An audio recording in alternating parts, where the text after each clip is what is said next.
Hello and happy Monday from wherever you're joining us around the world. I'm Nicole Summerall, developer advocate at Roku, and thank you for joining us for another webinar. Today, we're going to cover Roku Resource Monitor best practices with a special focus on task nodes. In just a few minutes, Chris Hagedorn, our senior software engineer from developer platform team, will walk us through using Roku Resource Monitor to review task node behavior and rendezvous, how to build tree nodes efficiently, and show us how to optimize implementation. After Chris is done, we'll do a live Q&A session where Chris, Ram, and Kevin will be joining us to answer your questions, which you can submit through Slido. The Slido link for this webinar is go.roku.com/rm-best-practices-QA. The link to the Slido is in the webinar blog post and here in the Zoom chat. Once you ask a question, your fellow attendees will upvote or downvote it, which will help determine if it gets read on air. Please be aware that while we do not comment on our roadmap or make other forward-facing commitments during Q&A, we do welcome feature requests and other suggestions around what could make RRM better. If you need to leave early or you want to share this session, we will post a recording of it on the Roku Developers YouTube channel, the Roku Developer video portal, and a Roku Developers channel. So without further ado, let's get started. Chris Hagedorn, everybody. Thank you, Nicole. So today we're going to be talking about some best practices for developing your scene graph apps. And in particular, we're going to be talking about task nodes and how to build them so that they can do their thing efficiently. And in particular, we're going to be talking about a couple of different things. First, we're going to talk about rendezvous. And we're going to talk about both duration and number of rendezvous. And in terms of duration of a rendezvous, this can be influenced by a lot of different factors like the type of data you're passing through the rendezvous, the amount of data you're passing through the rendezvous, and also how you've implemented the observer function that runs when the task finishes. And so we'll look at examples of all three of those and how not to do it. And then we'll look at more efficient ways of doing the same types of things. And in terms of rendezvous count, that one's a little bit simpler in almost every case when it comes to number of rendezvous being caused by a task. It's going to be caused by accesses to m.top. And so we'll look at, again, we'll look at an example of not a great way to do it that causes unnecessary rendezvous. And then we'll look at a more efficient way of doing the same thing that eliminates some of those rendezvous. And then after that, we'll take a look at how to build trees of content nodes efficiently. Since that's one of the primary things that most task nodes do, it's important to know how to do it well. And so again, just like with rendezvous, it's going to be influenced by the type of data that you're putting into that tree of nodes. It's going to depend on the amount of data you're putting into that tree of nodes. And then there's also a variety of different functions in the SDK for manipulating trees of nodes, including but not limited to create child, append child, and update. And we'll talk a little bit about when is the best time to use which of those, because there are times where you can pick the wrong one and it can actually cause your task to be less efficient than it could be if you chose one of the other functions. So with that, let's jump in and actually look at some source code. So here we are in a simple test channel that I built for today. You can see it running on a device down here in the corner. It's not a super performant device. I'm running this on a Gilbert just for your reference. So it's not an overly powerful device. You can see down the left-hand side of the app a list of experiments that we're going to run through today, and we'll walk through them one by one, top to bottom. The ones with red dots are going to be examples of not very efficient ways of doing things. And then the green ones will be examples of how to accomplish the same things in a more efficient way. So let's just start at the top and look at the first one. The output of this first experiment is going to be displaying a grid of content on the right side of the screen. So in this particular case, I'm using a markup list, and I'm going to put 10,000 things on it.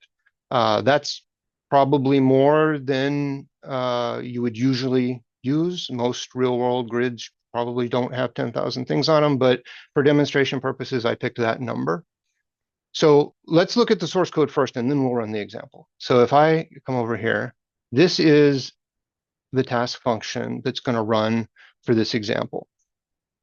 And there's three things I want to point out about this function before I run the experiment. The first thing to notice is that this task is building an associative array as opposed to a tree of content nodes.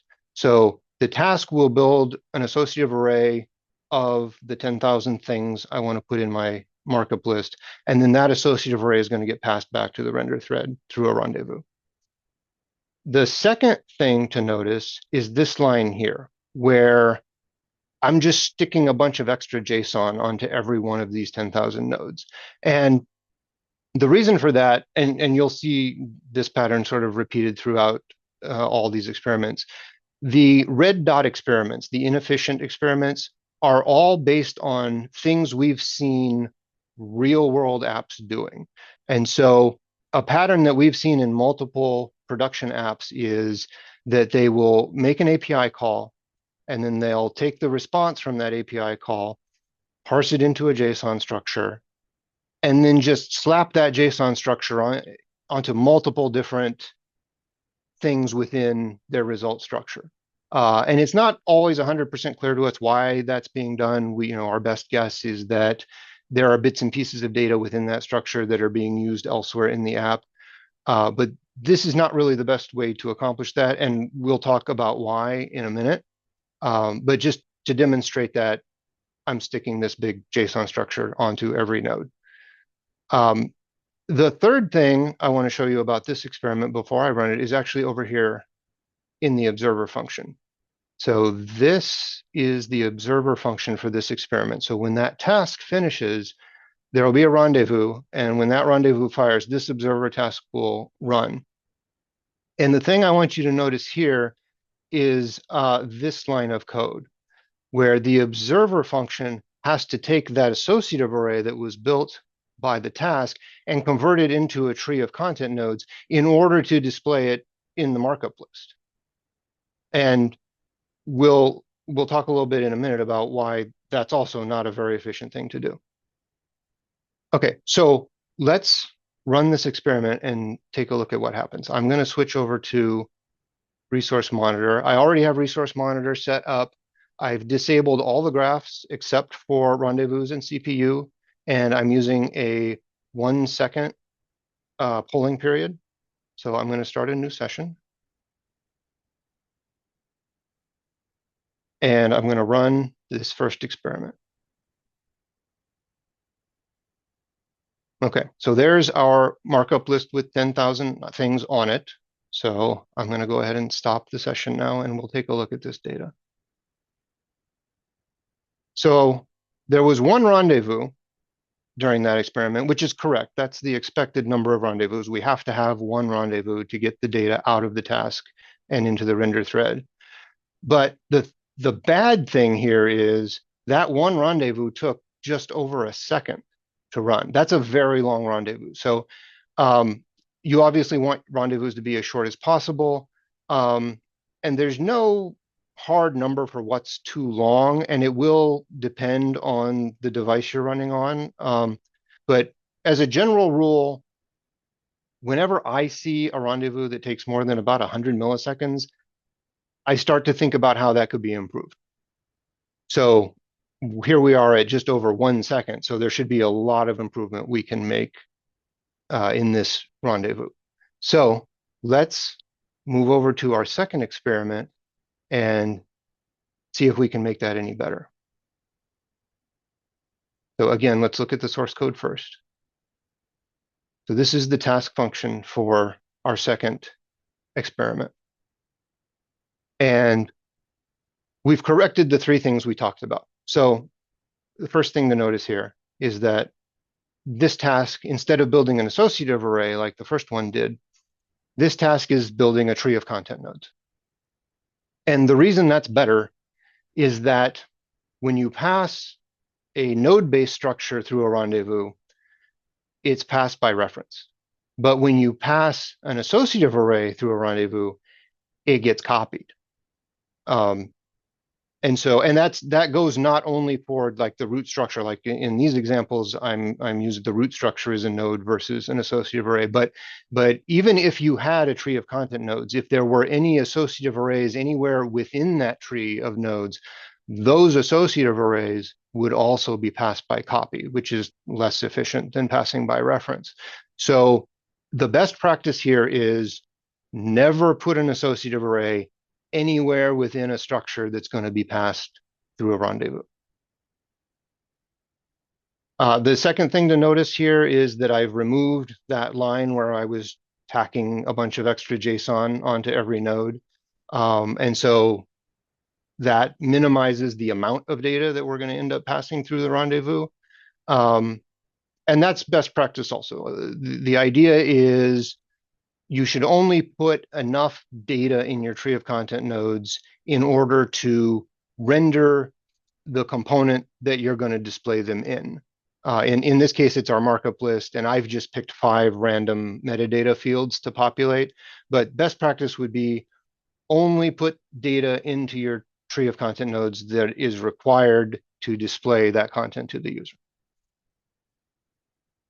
And then the third thing I'll point out is, again, back over here in the observer function. So this is the observer function for this experiment. And you'll notice that because the task is building a tree of content nodes, there is no need to convert anything in the observer function. There's no logic here to convert associative array to content node. And that's important because the rendezvous coming out of the task node will be blocked until the until the observer function returns. So any extra work that you do in the observer function will extend the length of that rendezvous unnecessarily. So ideally, and best practice would be to never do anything in an observer function other than take the content node from a task and stick it onto a renderable component, which is exactly what I'm doing here. Okay, so let's run this experiment and see how much improvement we made. So I'll go back over here to Resource Monitor, start another session, and we'll run this second experiment.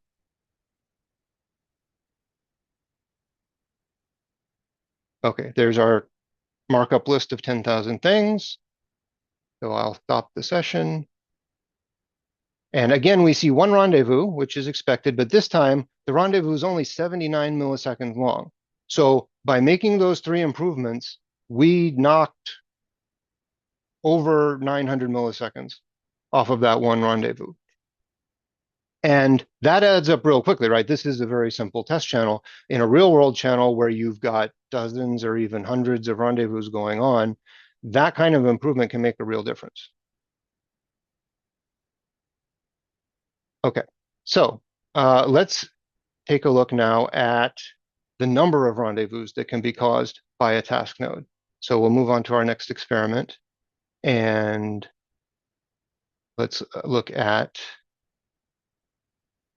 the task function for this experiment. So in this experiment, rather than building a grid of things, I'm going to be playing some video. And again, I'm doing this because this is a pattern we see in the real world. So I'm going to play a video, and then as the video is playing, this task function will run. And you can see it's got an event loop in it right here. So we're going to have an event loop running as video is playing. Every 500 milliseconds, we're going to check the state of the video node and the position of the video node. And then if this were a real channel, you would probably have some analytics logic here, or maybe some ad logic.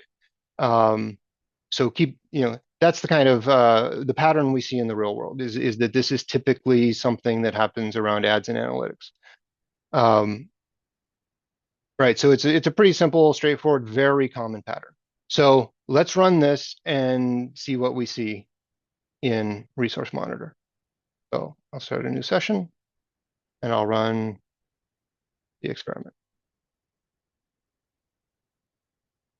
All right, so as soon as video starts playing, we see rendezvous. And I'll let this go for 5 or 10 seconds, and then I'll stop it, and we'll take a look at this data. Okay, so you can see quite a few rendezvous. Once video gets going and we kind of settle out to about 8 per second, but there's a fair number of rendezvous going on here. They're all, for the most part, very short, which is good. There's a couple of fairly long ones here at the beginning, and they're all on these two lines, 53 and 55. Right. So let's go take a look at that code again. 53 and 55 are these two conditional statements. And so the reason all these rendezvous are happening is because I'm accessing m.top. In the context of a task, anytime you say m.top.anything, it causes a rendezvous. And so, in this simple test app, we're seeing fewer than 10 rendezvous per second as video is playing. But in a real world app where you might be doing bookmark logic, you might be doing ad logic, you might be pulling in 3 or 4 different analytics libraries, all of which are competing for access to the video node on a second by second basis, it's not uncommon for us to see dozens or even hundreds of rendezvous happening every second as video is playing. So what do we do about it? Well, I'm going to show you how to accomplish all those same things. I'm going to check those same set of fields on the video node every 500 milliseconds without causing any rendezvous. And the way we do that is with a strategy we call a video proxy. So let's take a look at the task function for our next experiment. So the first thing you notice is the very first thing I do in the function is create this video proxy structure. And it's just an associative array with the names of the fields that I'm interested in. So in this particular case, I'm checking the state and the position of the video node. So I put those 2 fields on my proxy structure. The next thing I do is I create a message port. And I didn't point it out explicitly, but in the previous example, you might have noticed that I did create a message port and I did wait on it inside my event loop, but it wasn't listening to anything. There was never going to be any event on that message port. And the reason I did that, again, is because we see that as a pattern in real apps. It's not really necessary. You could accomplish the same thing with a timer or an RO timestamp. But I wanted to do it this way because that's the pattern we see in the real world. But in this case, in this experiment, I am going to use the port to listen to things. So I'm going to observe the state and position of the video node through that message port. And these 2 lines of code where I set up the observers will cause rendezvous, right? There will be some rendezvous when I'm setting up the observers, but they only happen once and they happen before video starts. So once we've got those set up, here's our event loop that looks pretty similar to the one in the previous experiment. The difference is that I'm actually going to be getting messages on the message port. And when I do, I want to update my proxy structure with the values from the message, because that message will contain video node data that I can use without actually accessing the video node. So I update the fields on the proxy structure. And then once I've done that, I can do those same checks that I was doing before, but instead of accessing the video node directly, I can just look at the proxy structure. And by doing it this way, I eliminate all those rendezvous. So let's run this one and see if we succeeded in eliminating these rendezvous. Okay, session is running. So let's try this experiment. Okay, so there's the rendezvous at the beginning when we're setting up the observers. But once video gets to playing, there are no rendezvous. We've eliminated all of them, and we're still accomplishing all the same things that we need to, checking the position and the state of the video node every 500 milliseconds without causing rendezvous. Right. So that's a big deal, right? Again, it's fewer than 10 rendezvous per second here, but in a real world app, this strategy can help you eliminate hundreds of rendezvous per second. All right, let's end that session. Okay, so let's move on now and talk about building trees of content nodes.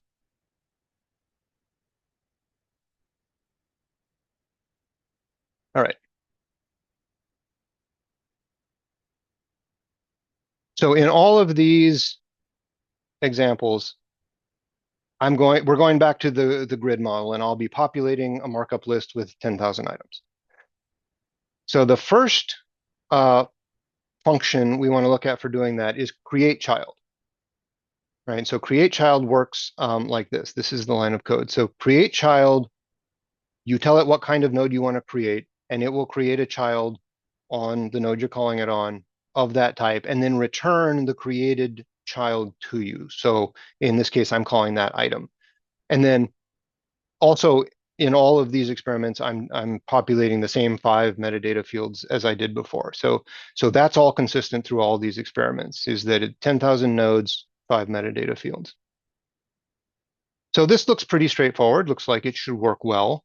Let's run it and see what happens. And I'm not going to use resource monitor because what I'm interested in here is the time that it takes to build the tree, and that's actually going to be displayed above the grid on the device. So I'm going to run this experiment, and we'll sit here and wait. We can go over to resource monitor and take a look at CPU while it's working if we want, because I'll tell you now we're going to be sitting here for a minute. And you can see CPU is up at 50%-ish. No rendezvous, which is good, but we're working that CPU and we're still waiting.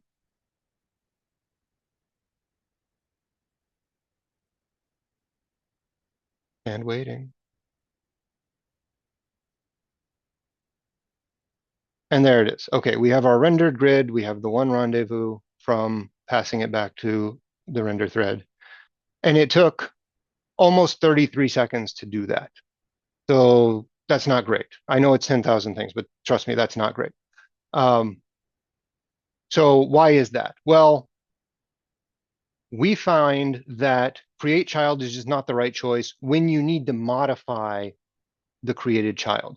What create child is good for is creating a static child on a tree. And maybe you're going to modify it later on, but you shouldn't modify it right then.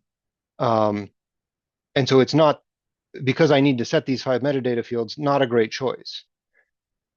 So let's look at a case where create child actually is a good idea. And that is when you don't need to modify the thing. So a good use case for this would be, I have a grid and I want to, when I display the grid, I want to populate it with a bunch of static placeholder items that are all exactly the same, don't need to be modified, and then I'm going to populate them later on as the data page is in. But as an initial state, I want to put a bunch of static placeholders in the grid. And so that's a case where create child is okay. And you can see I'm calling it here 10,000 times, and I'm just appending this static content node. See, I'm not using a content node here. I'm telling it to create this component called static content, which I'll show you the definition for, is just a static version of those 5 metadata fields that I used before. So I'm extending content node and I'm setting static values for those 5 metadata fields. And then when the task runs, I'm just calling create child and having it append that static content component 10,000 times. So let's run that one and see what happens. And I'll go ahead and switch over here too, so we can see what the CPU is doing. So that's going to be this one. Okay, done already. Hey, 1.3 seconds. Okay, that was a lot faster. So that's again, that's a case where create child is fine, no problem, right? So the lesson to learn there is, don't use create child if you're going to modify every one of those children before rendering them to the user. Okay, next experiment, similar, but we're going to look at create children this time. So create child appends them one by one. Create children will append any number of things you want. So that's this right here. I am at the start of my task function appending 10,000 content nodes to my root, and then I'm stepping through all 10,000 of them and modifying them. Okay, so you can probably guess what's going to happen, but we'll run this and see for ourselves. So let's do that. And again, we can see the CPU kind of goes up to about 50, and it's going to hang out there for a while.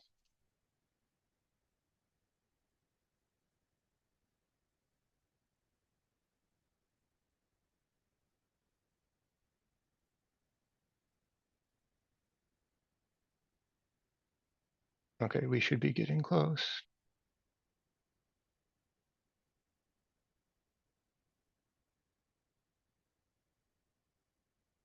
There it is. Again, 30 to 32.4 seconds. So similar to what we saw with get child, that's not very good. And so it turns out that the same thing is true of get child, or sorry, create child and create children.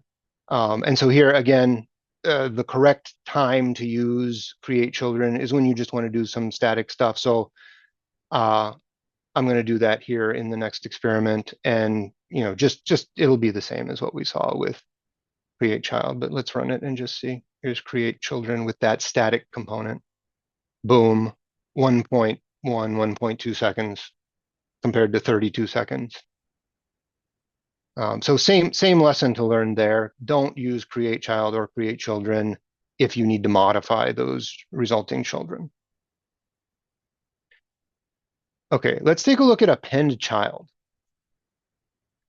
So what append child does is take a node that you've already built and append it to a given node. So that's a bit different. Rather than appending the node first and then modifying it, we're going to build the node that we want and then append it. And we're going to do that same as before 10,000 times. So for 10,000 iterations, I will create a content node, assign values to 4 of its metadata fields, and then call append child. Okay. So let's run that one and see what happens.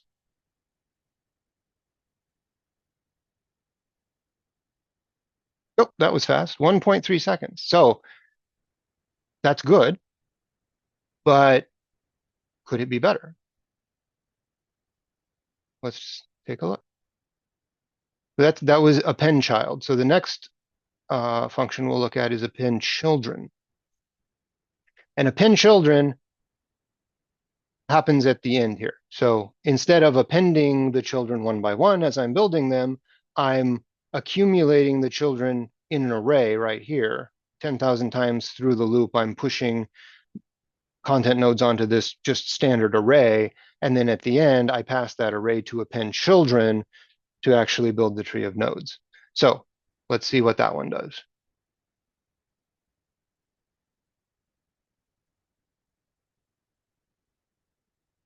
One 1.2425 seconds. Okay, maybe a little faster. Let's do them back and forth a few times.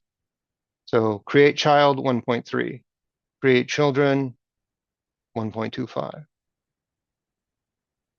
1.3, 1.25. So pretty consistently, we're seeing that append children is very slightly faster than append child.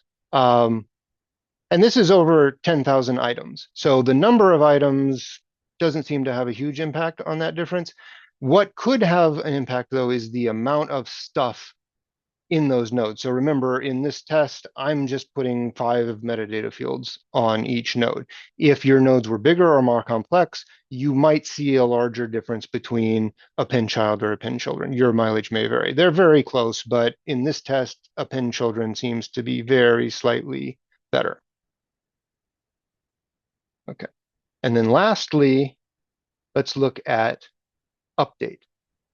Update's very versatile. There's a lot of different ways you could use it. In this case, I'm using it as a replacement for append children. So it's right here. Everything else about this function is the same, but at the end, instead of calling append children, I'm going to call update and just see what happens.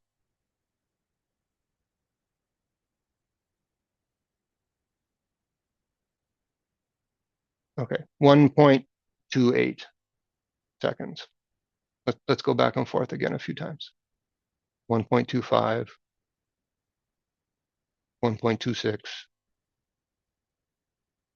1.25, 1.25. So much, much closer between append children and update than what we saw between append child and append children. So there's really no difference that I can tell between append children and update.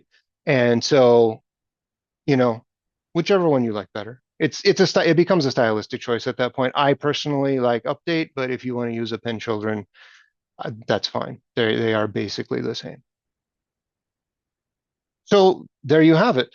That is our look at how to build efficient task nodes in SceneGraph. And now I will pass it back over to Nicole. Hey, thank you so much, Chris, for that demo. We are going to go ahead and open things up with Q&A. The link to the Slido is in the Zoom chat. It's also in the blog post, the registration, and we are joined by Chris as well as Ram, and Jonathan is going to be helping us with our Q&A session. So I'm just going to start at the top. So the first question that we've got is from Brian. There has been some discussion on the Roku Slack lately about using queue fields to avoid time taken in observer callback blocking and making longer rendezvous. Is this a good practice to use? And I believe this is in reference to the 210 comment Slack thread that is from last week.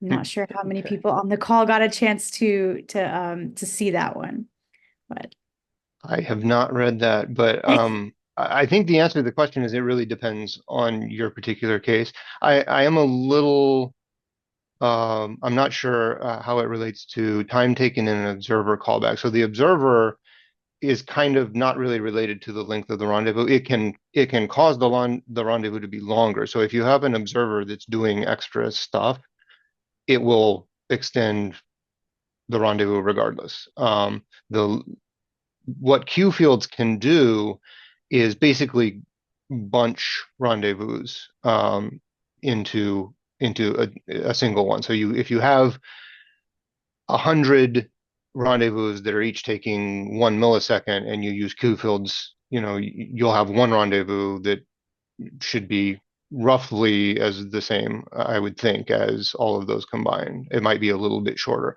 So in that case, queue fields is good, right? Combining a bunch of short rendezvous.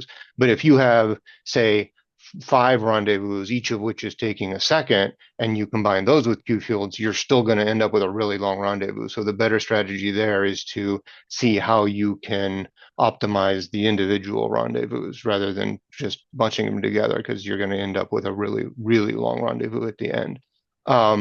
So yeah, it's not, I know it's not a very good answer to the question, but it is really case dependent. And so what you're really going to want to do is measure this stuff. Do exactly what you saw me doing in the video. Get Resource Monitor running and just measure them all and see whether it works better with or without queue fields.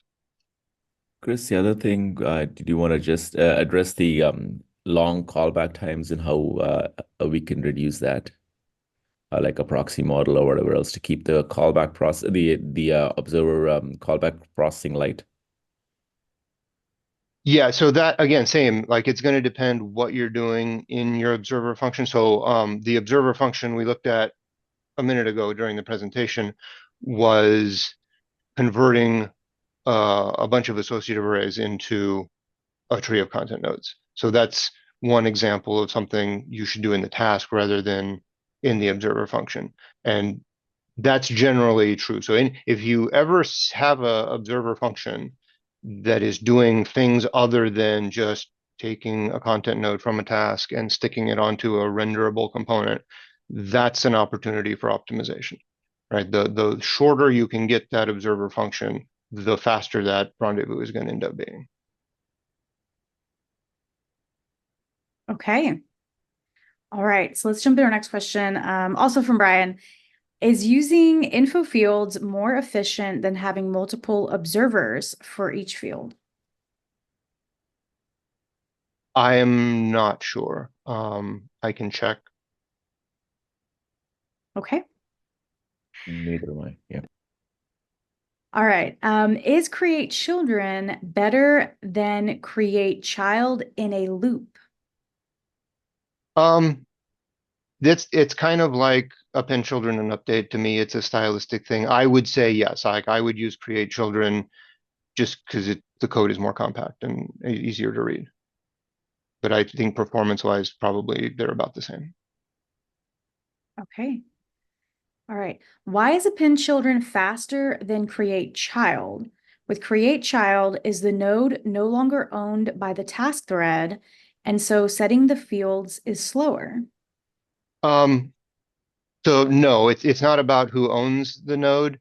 It's about the accessing of them. So when you do create child, you now have this new node that is in the tree structure. And when you access it, I'm sure we could make this more efficient in the bowels of scene graph if we wanted to, but when you access it, it's basically doing like a get child every time you do that. And so it's much faster to access a standalone node than it is to access a node that's buried in a tree. And so that's why append children is so much faster, because as you're building those 10,000 nodes, you have them right there. You don't have to find them somewhere in a tree to access them. You just create them and then append them later.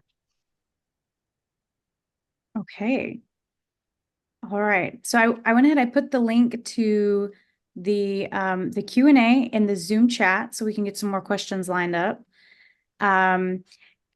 If you've got any other questions, please go ahead and submit them now. We've still got plenty of time left in the webinar, so we're not pressed for time. Okay, we got another one. Set fields versus update. There was a time when update was better, and I think that's why my habit is always to use update. I think if you actually went and did the experiment today, you would find that they're very, very similar. Okay. All right. Any more questions? Let's just give it a minute and see. Okay, we have another head-to-head battle.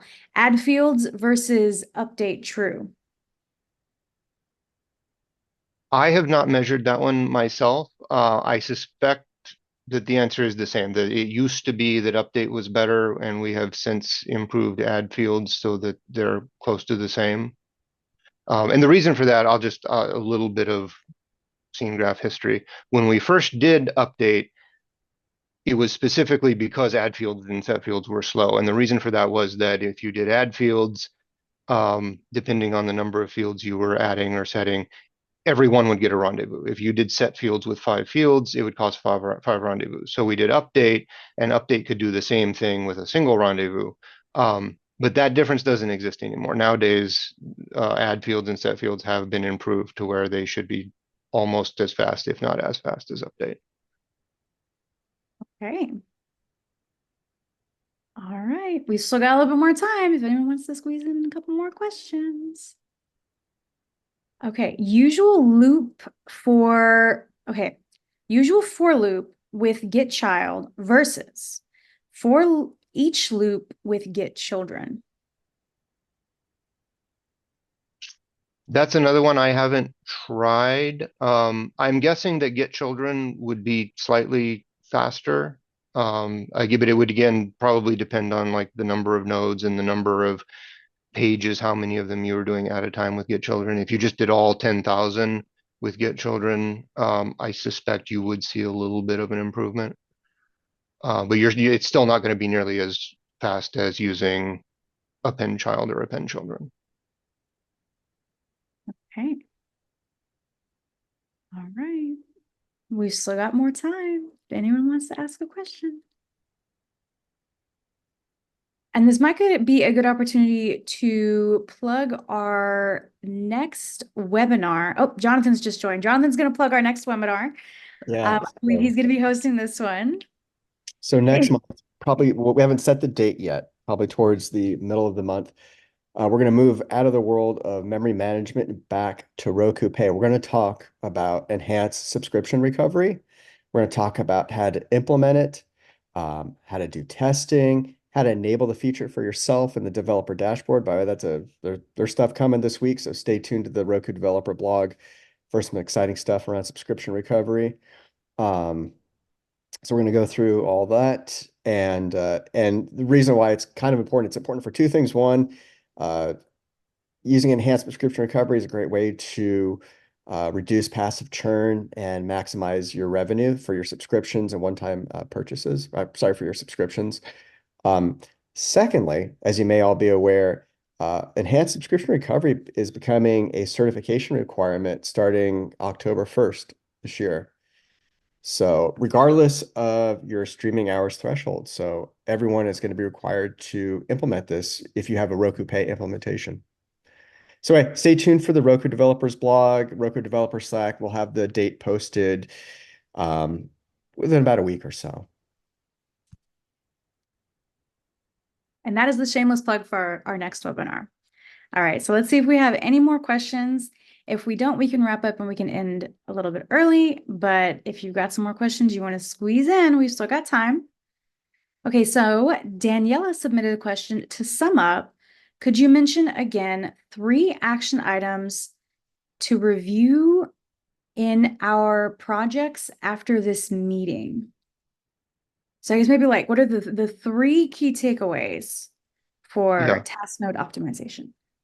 So the biggest one, in what we've seen in real world apps, the biggest thing we've seen is the passing of associative arrays through rendezvous.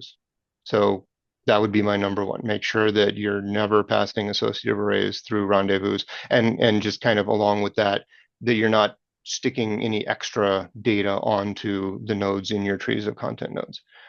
Those both will drastically speed up your rendezvous. Number 2, I would go back to the video proxy thing. If you're playing video and doing anything on a second-by-second basis, or pulling in libraries that are doing things on a second-by-second basis, that's going to blow up your rendezvous count really fast. And so if you can use that video proxy idea that I showed, that's going to go almost to 0 immediately, right? And that's a very simple change to make also, right? The code you have to write to make that change is very minimal, and yet you get a huge benefit for it.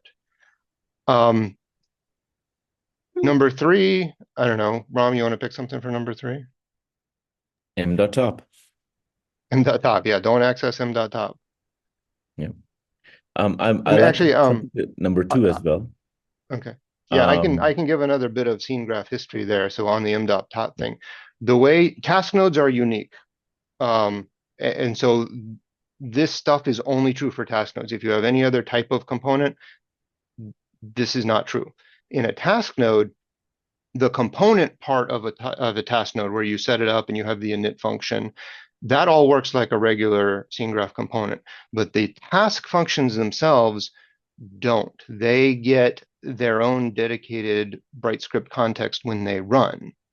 And so because of that's the reason that anytime you're in a task function and say M.top, it causes a rendezvous, because to access the component part of the task from the function part of the task, they're different contexts. And so that's why there's always a rendezvous there. And so that's why you want to never, or as infrequently as possible, access M.top from inside a function, a task function. I will double click on point number 2.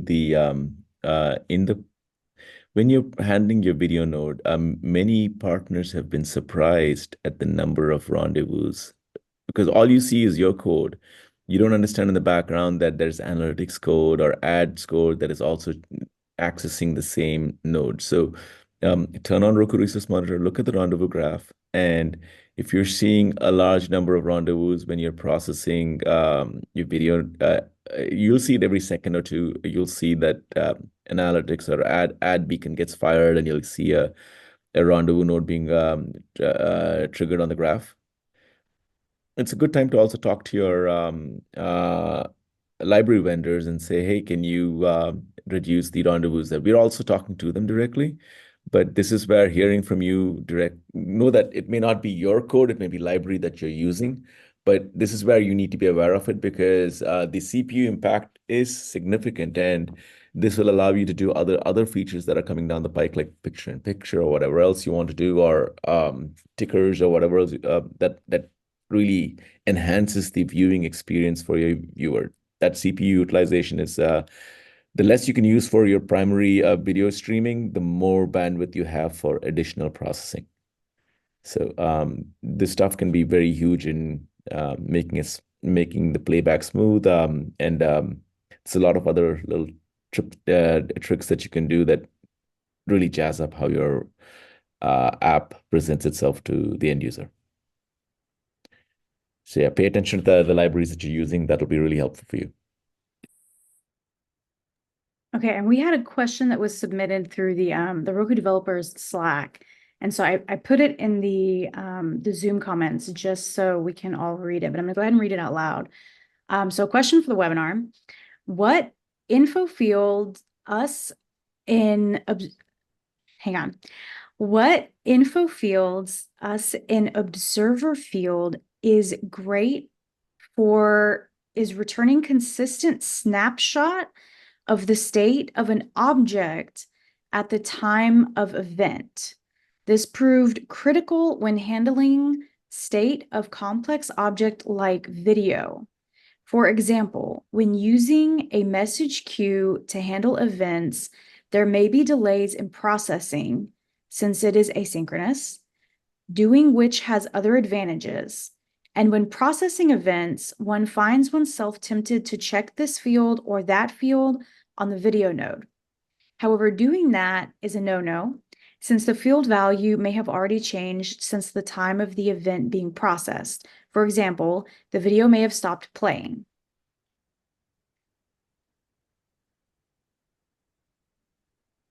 That, it seems to me like there might be something else going wrong in there. I'm like, if you're finding that your message port is really that far behind, that might be that you need to look to optimize elsewhere and see if you can observe fewer things or use multiple message ports. We did see with the one particular partner something kind of like this, and the solution was to use two message ports and listen to the time sensitive ones on one message port and the ones that were less time sensitive on another one. Okay, gotcha. Okay. Let's go back to Slido. So we got a question: will the documentation have the info and answers presented here so it is searchable? Well, so as we all know, we conclude these presentations with a plug that says, hey, the replays of the webinars will be put on our Roku developers YouTube channel, the Roku developers channel, and also our Roku developers video portal.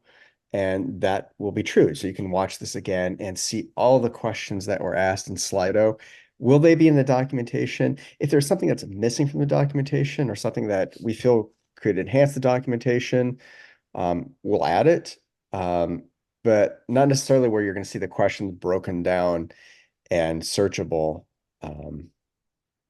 Although it's worth thinking about whether actually we do take a printout of the questions and put it in a tabular form. The hard part, if I was to have the questions in there, I'd also want the answers. And then we're starting to get into speech to text and editing that. So there's a bit of a workload there. So I would incline to say the best way to see the questions and get the answers to them again is going to be through the Roku Developers YouTube channel, the Roku Developers channel, and our Roku Developers video portal. Okay. All right. Couple minutes left. Any last minute questions? Or as Felix would say, any last minute preguntas? Nothing else at the moment. So I would officially say this is the last call for questions. Okay. Well, I think that just about wraps it up. Thank you all so much for joining. That was an amazing demo. Yes, we will be putting up the replays for everybody to see. And I did read all of your comments about the video quality not being fantastic. I will dig into that and see what I can do. And yeah, happy Monday, and I hope everybody has a fantastic week.